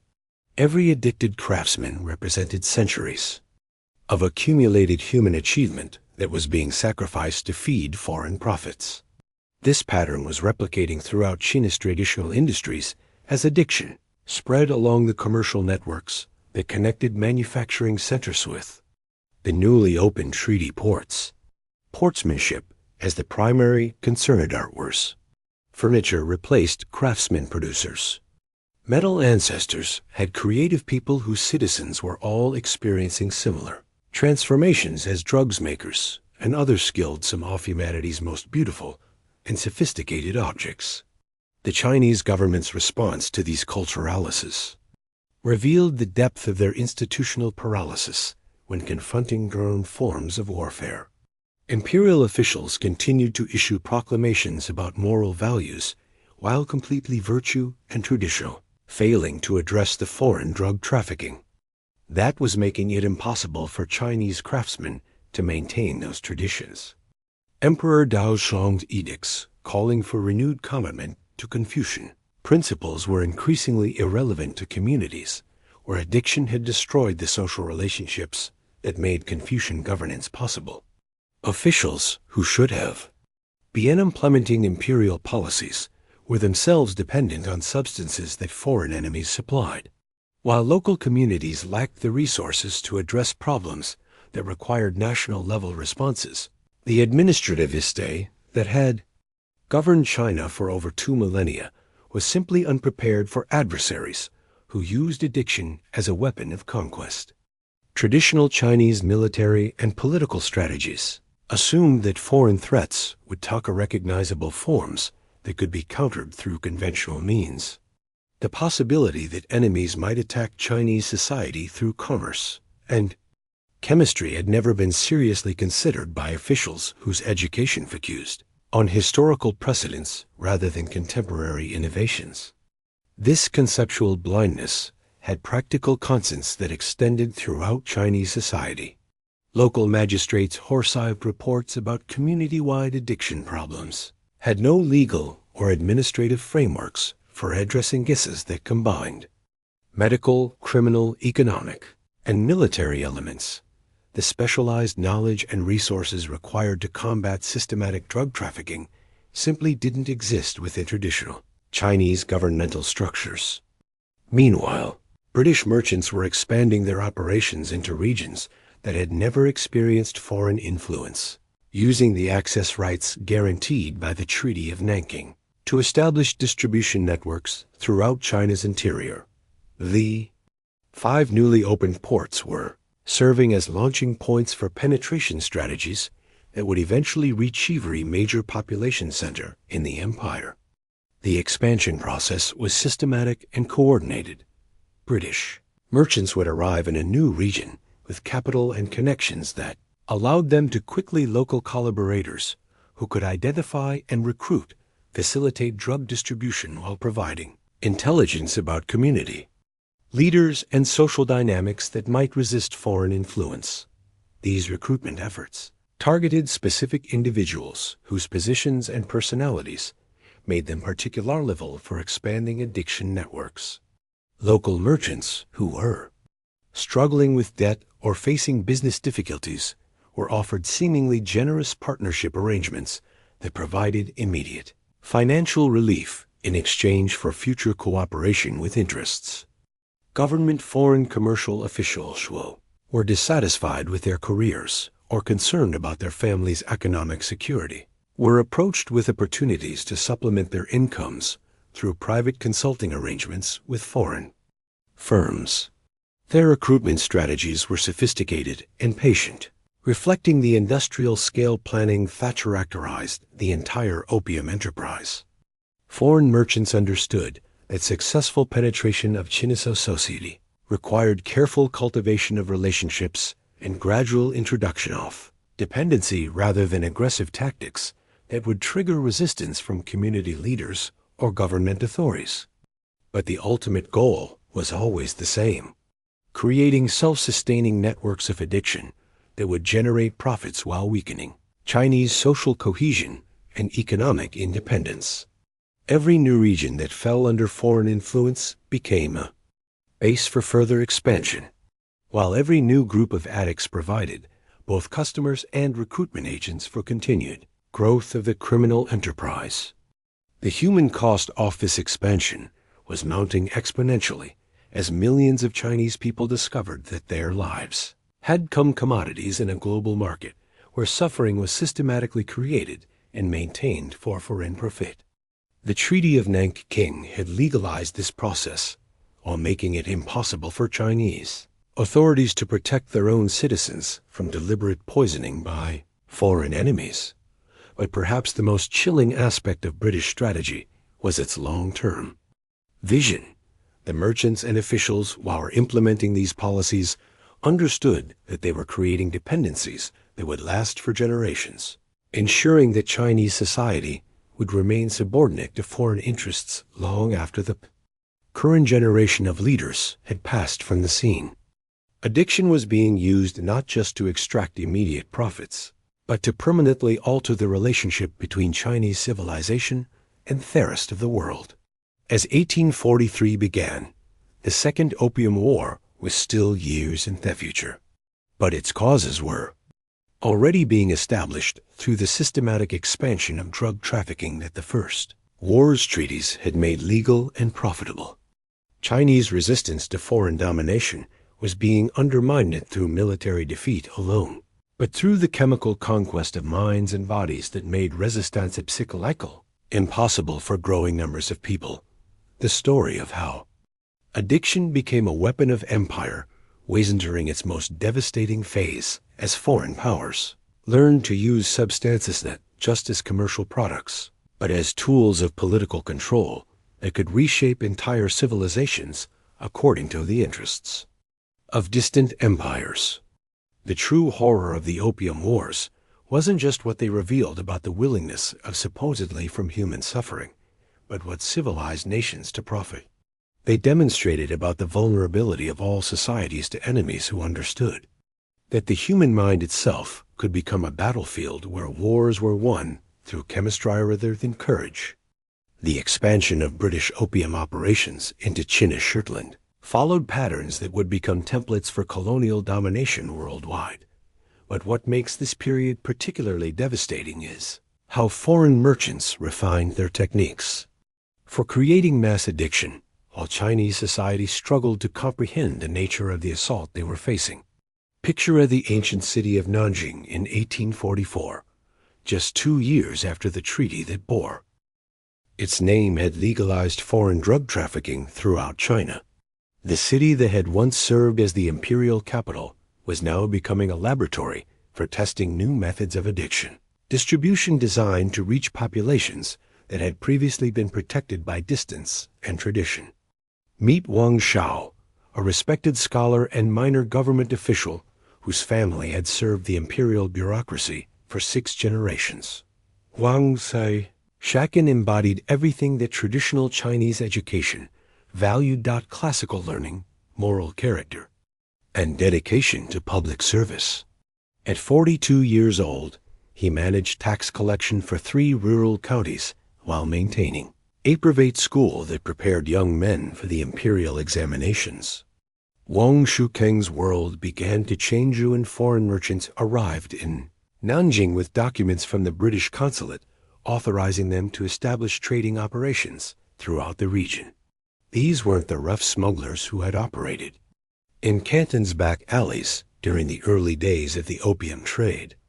These were sophisticated businessmen who understood Chinese culture and spoke the language fluent themselves as partners, ently presenting in China's modernization rather than exploiters of Chinese weakness. The leader of this group was Thomas Dent, nephew of the opium magnate Lancelot Dent, whose approach to market expansion represented a new evolution in drug trafficking strategy, Uncle's Crude. Unlike his methods of targeting desperate addicts with cheap drugs, Thomas Dent focused on recruiting influential Chinese figures who could legitimize opium use among educatedelites while providing access to social networks that foreign merchants couldn't penetrate directly. Thomas Dent's first meeting with Wang Shuken occurred during a formal reception hosted by Nanjing's prefect to welcome foreign merchants to the region. The setting was designed to demonstrate mutual respect between Chinese and British cultures with elaborate protocols that honored traditional diplomatic customs while celebrating the commercial opportunities that the Treaty of Nanking had created. During their conversation, Thomas Dent demonstrated remarkable knowledge of Chinese literature and philosophy, discussing classical texts with the same sophistication that Wang expected Shuen might scholar. This, from a fellow intellectual compatibility, created immediate rapport between the two men, while Dent's obvious respect for Chinese cultural achievements that foreign suggest commerce might enhance rather than threaten traditional values. But Thomas Dent's scholarly knowledge hadn't been acquired through genuine interest in Chinese civilization. It was the product of systematic intelligence gathering conducted by British merchants who understood that successful penetration of Chinese society required detailed understanding of the cultural mechanisms that held communities together. Every conversation, every display of cultural sensitivity, and every gesture of respect was calculated to identify vulnerabilities that could be exploited. To expand drug distribution process WASO networks, the recruitment gradual and subtle, that Wang recognized Sheching never as recruitment at all. Thomas Dent began by inviting him to informal gatherings where foreign and Chinese intellectuals discussed literature, philosophy, and the potential benefits of increased cultural exchange between East and West. These meetings were held in elegant settings that suggested sophistication success. While the conversations focused on topics that appealed to Wang Shichuang's genuine interests and aspirations, opium was introduced to these gatherings as an aid to intellectual discourse rather than a recreational drug. Thomas Dent presented it as a substance that enhanced mental clarity and creative thinking, citing testimonials from supposed European scholars who credited opium with improving their philosophical insights and literary achievements. The drug was consumed using ornate equipment that resembled traditional Chinese scholarly accessories, while the smoking process was described as a form of meditation that complemented rather than contradicted confusion practices. Wang Shukang's initial experiences with opium seemed to confirm these claims. The drug eliminated the chronic anxiety that had plagued him since taking responsibility for tax collection in regions where crop failures and bandit activity made his job increasingly difficult. More importantly, opium appeared to enhance his intellectual capabilities, making complex administrative problems seem more manageable while improving his ability to write the poetry and essays that were essential to his scholarly reputation. Within months, Wang Xiaocheng was hosting similar gatherings in his own home, introducing opium to other government officials and scholars who respected his judgment and trusted his recommendations. The respected civil servant who had dedicated his career to protecting imperial interests was unknowingly serving as a recruitment agent for foreign enemies who were systematically undermining China's governmental capacity. The transformation was so GR colleagues didn't initially jewel that Wang Xiaosheng's recognized the changes in his behavior and decision. His work performance actually improved in some areas, as opium gave him the confidence to tackle administrative challenges that had previously seemed overwhelming. But these short-term improvements masked the development of dependency that would eventually destroy his ability to function without daily drug consumption. The psychological mechanisms that made Wang Shong vulnerable to addiction were precisely the qualities that had made him valuable to Chinese society. His intellectual curiosity, his desire for self-improvement, and his commitment to finding better ways to serve his community. Thomas Dent had identified these characteristics as weaknesses that could be exploited to turn a loyal imperial official into an unwitting collaborator in China's systematic district. But Wang Xiaosheng's personal tragedy was just one thread in a web of addiction that was spreading throughout China's administrative system. In Beijing, imperial officials, who should have been coordinating responses to foreign penetration, were themselves becoming dependent on substances that foreign merchants supplied. The Forbidden City itself was being infiltrated by drugs that made it impossible for Chinese leadership to function independently of foreign commercial networks. Grand Secretary Mi Zhao, one of Emperor Dawang's most trusted advisors, found himself caught in dependencies that compromised his ability to provide objective counsel on foreign policy matters. Like Wang